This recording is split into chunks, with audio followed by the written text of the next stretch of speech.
In 1843, a scandal broke out deep in the Blue Ridge Mountains of North Carolina that broke every rule of God and man. In a strange attempt to be normal, Chang and Eng Bunker, the world-famous conjoined twins, married two sisters and had 21 children. But what started as love turned into competition, mental illness, and whispered horror. Two homes, husbands who switched places, angry wives, and kids who were stuck in a living experiment. As Sheriff Gilmer wrote about the emotional breakdown, one question haunted the community. When does the human need for connection become something monstrous? This is the true story of a family that was connected by blood and something much darker. 1843 was a turning point for the peaceful, God-fearing people of Surry County, North Carolina. This land was in the foothills of the Blue Ridge Mountains, and tobacco fields stretched toward distant ridges. Every family knew their neighbors back 3 generations. The roads were mostly just rutted paths that connected farms that were far away from each other. News from the outside world came weeks late, filtered through the sermons of Baptist preachers and the gossip that people shared at the White Plains General Store. It was a society based on solid values like hard work, Christian virtue, and an unshakable faith that some natural laws could never be broken. 2 men came into this world of strict rules and very conservative values. They would question everything that people thought they knew about being human, being married, and starting a family. When Chang and Eng Bunker came to Surry County in the late 1832s, they were already well known. The brothers were born in Siam in 1811 and were connected at the sternum by a band of cartilage and tissue. They were the most famous curiosities of their time when they were young. Robert Hunter, a Scottish merchant, found them as teens and brought them to America. There, they toured the big cities on the East Coast and in Europe, showing off in front of kings and common people. People called them the Siamese twins, and this name would become part of the English language because of them. But by the time they were in their late 20s, the brothers were tired of being watched all the time. Doctors poked and prodded them like lab animals, and audiences paid to see their bodies joined together. They paid their bosses for their freedom, became American citizens, and used their large salaries to buy land in the remote hills of North Carolina. They picked the name Bunker, which is a common American last name, as if changing their name could make them forget about being seen as anything other than men for the rest of their lives. At first, the people of Surry County were both interested in and suspicious of the twins. These people were not used to outsiders, especially foreigners who spoke with accents and acted like they were very sophisticated. But the Bunkers were also rich, and in the South before the Civil War, being rich earned you respect. They bought more than 600 acres of prime farmland, built a big house, and started to become gentlemen planters. Like their neighbors, they got slaves to work in their fields. They went to the White Plains Baptist Church, but people in the pews kept looking at them awkwardly. They wore nice suits, spoke decent English, and acted with respect. The community slowly and reluctantly came to see them as permanent parts of the landscape, but they never really felt like they were one of them. The Bunkers made a choice that would destroy any hope of peaceful integration while they were still in this fragile state of acceptance. They started dating the daughters of David Yates, a poor farmer whose small farm was close enough to the Bunker plantation for them to ride there. Adelaide and Sarah Yates were young women with few options. Their family's fortunes were getting worse in an economy that favored big landowners. The courtship itself caused a lot of trouble right away. How could 2 men, who were physically connected, date 2 different women? The mechanics of such a relationship confused and scared the community at the same time. David Yates was in a tough spot when the Bunkers formally asked for the sisters' hands in marriage. He was desperate for money, but also worried about what people would think. The Bunkers promised safety, and maybe even wealth, for his daughters. But if he agreed to their offer, people would talk about his family and make fun of them all the time. The weddings took place in April of 1843 inches, a small private ceremony that most people in the community were not invited to. There was no big party, and the county records didn't say anything more than what was legally required. Witnesses couldn't believe what they saw when the twin brothers married the 2 sisters in a double ceremony. Adelaide and Sarah both got pregnant within a few months, and their pregnancies were announced almost at the same time. as if their bodies were now under the same strange synchronicity that controlled their husbands' lives. The community's response changed from shock to something like fear. People no longer talked about this strange thing in hushed tones at church events. This was the start of a family, a bloodline, and no one knew what terrible or wonderful things might come from this unusual union. The Bunker family grew so quickly in the 10 years after the marriages that even the biggest farming families in Surrey County were scared. In February 1844, Adelaide had her first child. Just a few days later, Sarah had hers. Over the next 15 years, this pattern would happen again and again in a disturbing way. By the end of the 1,850 seconds, this unusual family structure had produced 21 children, 10 from Adelaide and Chang, and 11 from Sarah and Eng. The numbers in the situation were so confusing that neighbors couldn't figure out how it all worked. How could two women share husbands who could never be apart? People in the community had wild ideas about how the marriages worked, with people talking about them in secret and never bringing them up in polite company. But the real horror of the Bunker family was not physical, it was mental. Adelaide and Sarah couldn't live together peacefully under one roof within the first year of their marriage. The first plan had both wives living in the main house, eating together, doing chores together, and taking turns with their husbands, which made no one happy. Jealousy spread like wildfire. Adelaide told Sarah that she was taking up all of Eng's time when he and Chang were supposed to be paying equal attention to both wives. Sarah said that Adelaide got special treatment when it came to making decisions about the house. The brothers were stuck between two women who used to be close sisters but were now fighting each other more and more every month. The Bunkers came up with a solution that was both very useful and very strange. They put up a second house on their land, close enough to the first one that they could see it, but far enough away that it looked like they were separate. Adelaide would stay in the old house with her kids. Sarah would move into the new house with her kids, and the brothers, who were joined at the hip, would switch between the two houses on a strict schedule of 3 days at each house. In the winter of 1852, Sheriff Gilmer first learned that something very bad was going on the Bunker properties. He was a practical man who had been the sheriff of Surrey County for almost 10 years. He kept the peace by being strict and knowing that most problems could be solved by talking instead of using force. But the complaints he started getting about the Bunkers were unlike anything he had ever seen before. A farm worker who had worked in the Bunker tobacco fields for a season came to his office with a worried look on his face and said he had quit his job because he couldn't stand the atmosphere there anymore. The man talked about homes where silence hung in the air like fog, where wives rarely spoke to each other even when they had to be close to each other, and where kids from one house would stare at kids from the other with confused and longing looks. He talked about how one of the wives sang sad hymns late at night when the brothers were at the other house. Her voice carried across the dark fields, like the cry of something hurt and trapped. There were more reports after that.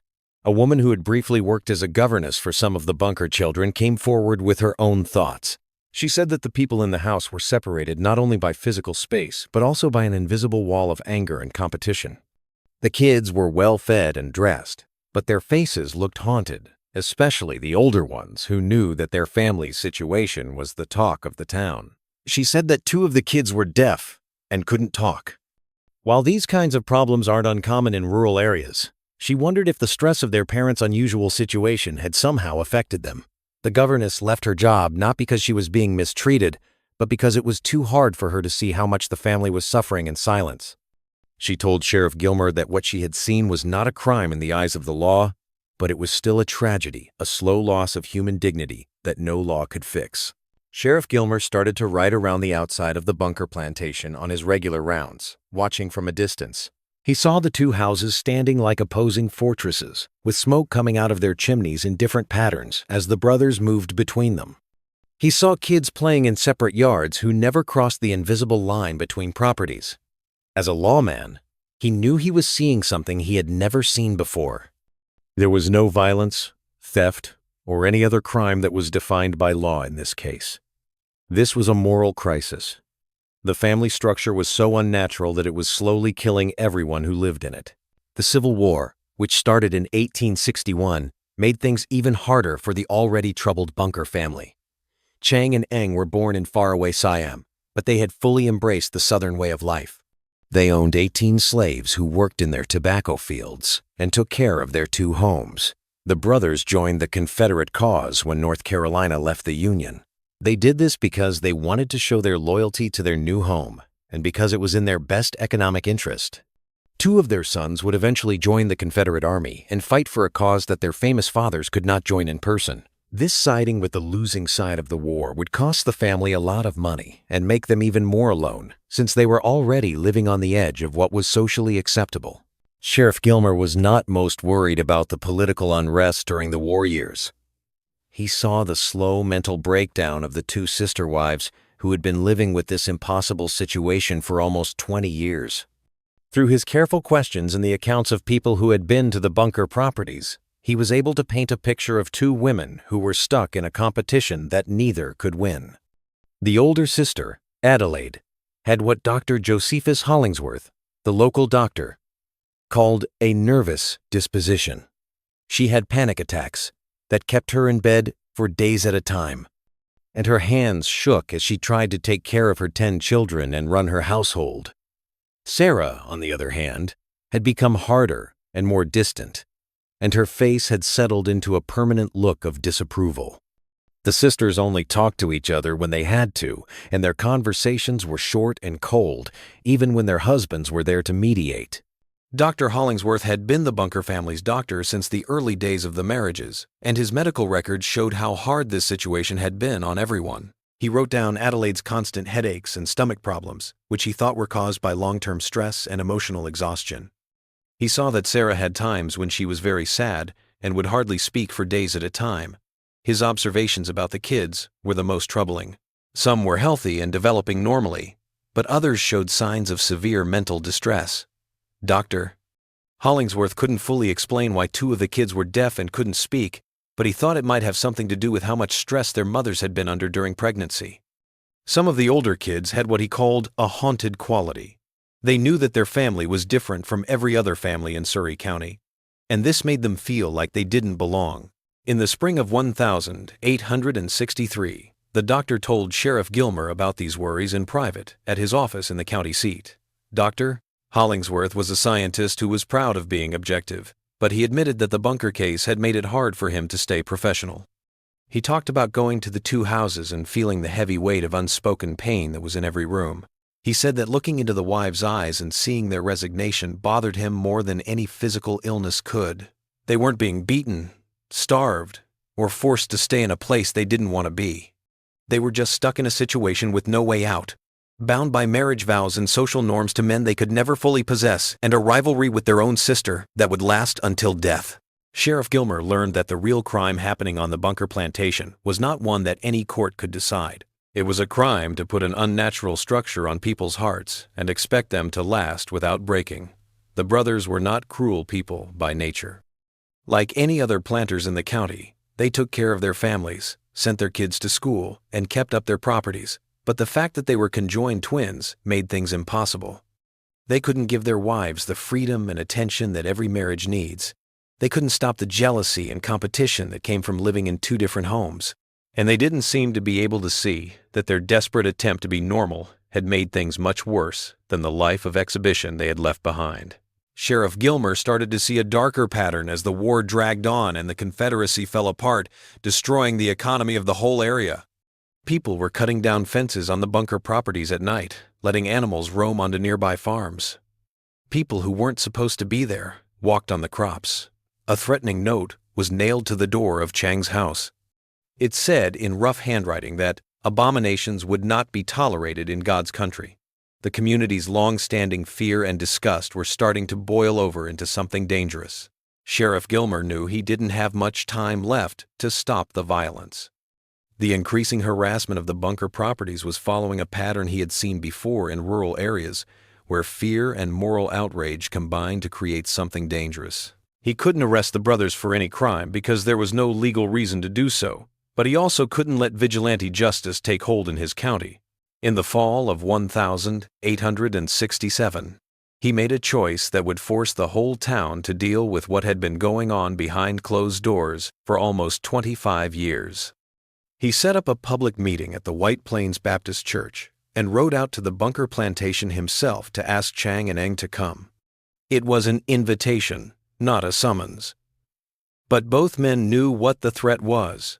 If they didn't face the community in a controlled setting, they might soon have to deal with them as an uncontrolled mob. It was a cold November evening when the meeting took place. The mountain foothills got dark early.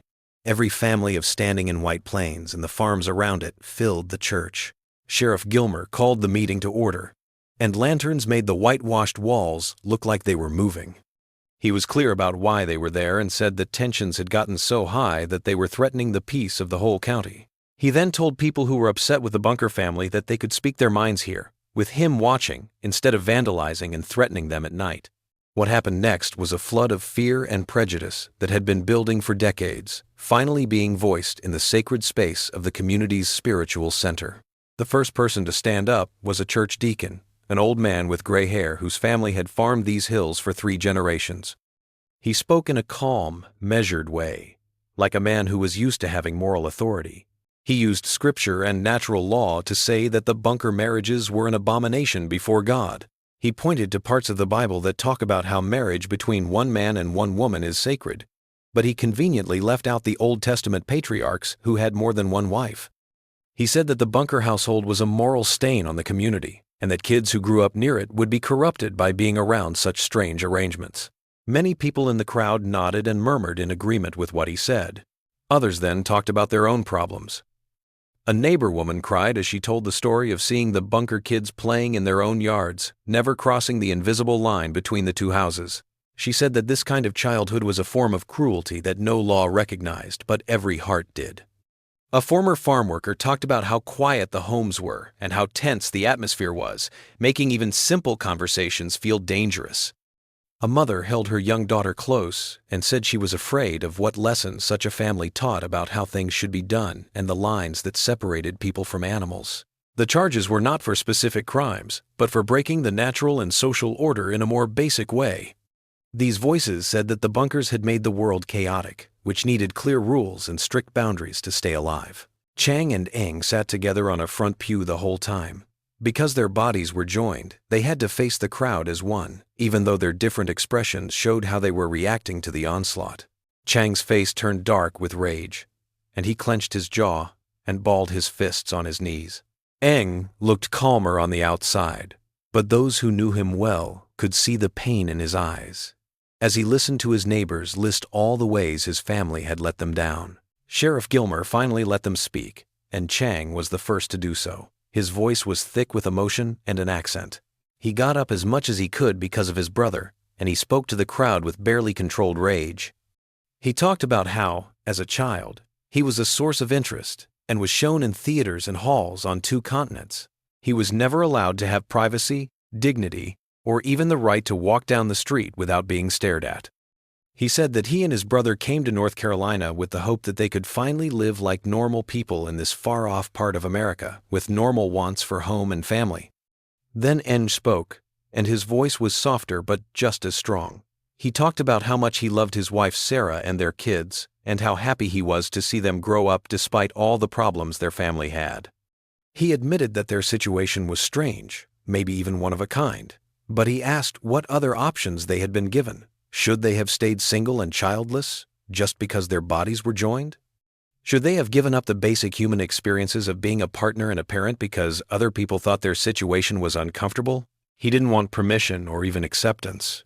He just wanted to be left alone so they could raise their families in peace on land they had bought with money they had worked for. His words hung in the church air, impossible to answer and impossible to deny. They were a challenge to everyone in the room to explain what crime had actually been committed besides the crime of being born different. The meeting at White Plains Baptist Church didn't end with a solution. It ended with tiredness. There were no votes, no decisions, and no punishment. Sheriff Gilmer had accomplished his main goal of stopping violence right away, but he had not fixed the deep rift between the Bunker family and the people who lived nearby. The brothers went back to their 2 homes and their strict 3-day rotation, which was a domestic arrangement that no one liked, but that no one could see a clear way out of. The harassment of their property stopped, but something even worse came. A wall of cold silence. Neighbors who had once grudgingly acknowledged the twins now looked away when they passed them on the road. People stopped getting invitations to community events. The Bunkers and their 21 kids became ghosts, haunting the edges of Surrey County society. They could be seen, but never really seen, and they were there, but never really accepted.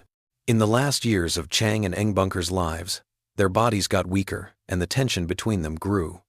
Chang had a stroke in 1870 that paralyzed his right side and made him partly dependent on Eng to get around. This change in the balance of power that had been there for their whole lives was terrible.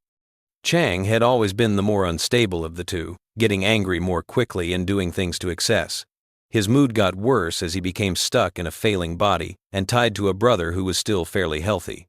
He drank a lot, which Eng hated but couldn't stop, because any alcohol Chang drank affected both of them. The brothers fought more and more, and their bond was breaking down, because Chang's health was getting worse and his anger was growing. The wives, who hadn't talked to each other in years, now had to work together to take care of two men whose needs had changed a lot, making an already impossible situation even more complicated. Chang and Eng went to bed at Chang's house on the night of the 17th of January, 1874. They had been staying there for their scheduled 3-day rotation with Adelaide. Chang had been complaining about chest pain all night, but these kinds of complaints had become common in recent years and were mostly ignored as a sign of his general physical decline. Eng woke up early in the morning to find his brother cold and still next to him. Chang had passed away in his sleep, most likely because a blood clot had moved to his heart or brain. Eng called for help right away, but help was hours away in the dark, remote North Carolina night. He was tied to his brother's dead body and couldn't move. He couldn't get away from the death that had taken half of his body. Dr. Hollingsworth would later say that Eng was awake and aware when he got there around dawn. He was terrified of what was happening to him, but he didn't show any signs of immediate physical distress. But Eng died himself just 3 hours after his brother did. The official reason was fear, but modern medicine says that the shared circulatory system that had kept them alive in life made it impossible for them to survive apart in death for very long. Dr. Hollingsworth and doctors from Philadelphia who had wanted to look at the famous twins for a long time did the autopsy that followed. They discovered that Chang and Eng were joined at the sternum by a band of cartilage and tissue that was about 4 inches long. Their livers had also partially fused. The doctors decided that surgical separation would have been possible with the medical techniques available even in their lifetime, but the risks would have been very high. This new information added a sad ending to their story. The brothers had always thought they couldn't be apart, so they built their strange home life around the idea that they had to stay physically together. Science showed that they could have taken different paths in life and lived as separate men with separate families if they had only known it was possible. Adelaide and Sarah Bunker were both widows at ages 49 and 50 respectively. Each had to take care of a house full of children, from babies to adults. The two families split up the plantation land, making sure that the geographic separation that had defined their marriages would continue even after they became widows. Records from the past show that the sisters never made up, and for the rest of their lives, they lived next door to each other, but kept the same cold distance that had been between them for 30 years. Sarah passed away in 1892, 18 years after her husband. Adelaide lived until 1917, which was 43 years longer than her sister and 25 years longer than her sister. When she was 72 years old, she finally got away from the most unusual marriage in American history. Chang and Eng Bunker's 21 children spread out across North Carolina and beyond. Some embraced their unique heritage, while others ran away from it as far as they could. Many of them got married and had kids, and the Bunker family grew a lot over the years. There are more than 1,500 descendants of Chang and Eng today. Many of them still get together for family reunions in the same area where their famous ancestors shocked polite society. The White Plains Baptist Church where the fight happened is still there, and Chang and Eng Bunker are buried together in a special coffin that fit their bodies in the church's cemetery. Their story is not a monster story. It is a deeply human tragedy about the desperate search for normalcy in a world that did not offer a model for a normal life. It serves as a reminder that the worst things that can happen to people aren't always violent acts. Sometimes, the worst things that can happen are the slow, grinding psychological toll of living under the weight of society's judgment, stuck in situations where there is no way out and no good solutions.